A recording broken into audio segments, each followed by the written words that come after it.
NOAA is in a constant posture of upgrading and improving our service to this nation. Let me give you some examples of key enhancements we're making this year to boost our capabilities for the upcoming hurricane season. As you just heard from Deputy Secretary Graves, investments under the Bipartisan Infrastructure Law and the Inflation Reduction Act have afforded NOAA the opportunity to better support coastal communities responding to climate change through NOAA's Climate Ready Coasts initiative. We have 2 new forecast model enhancements this year.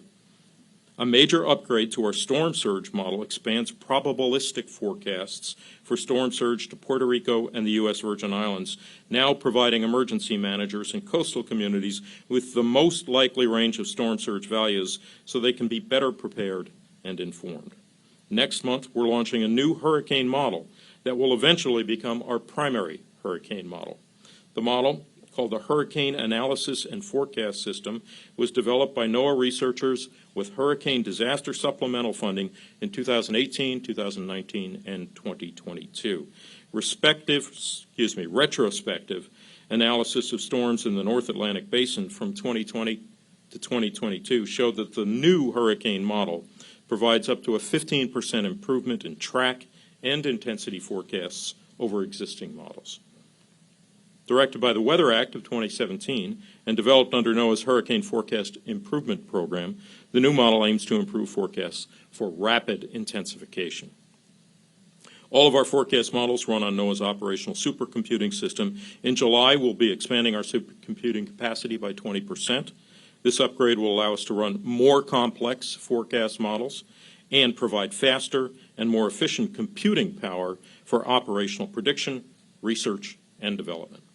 Once implemented, the system will be able to perform 29 quadrillion calculations per second. The expansion will provide the supercomputing power that's necessary to support forecast model upgrades for years to come. Additional notable product and services upgrades include this year, the National Hurricane Center extended their tropical weather outlooks from 5 days to 7 days.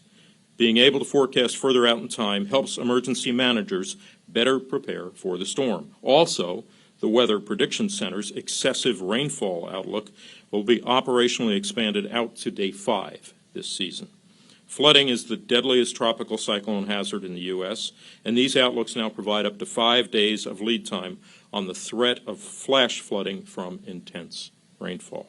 This year, we're also continuing to improve our use of various observing tools to better sense the atmosphere within a storm, as well as the ocean state surrounding the system. This includes unmanned drones, sounding balloons, as well as additional sail drones and underwater gliders.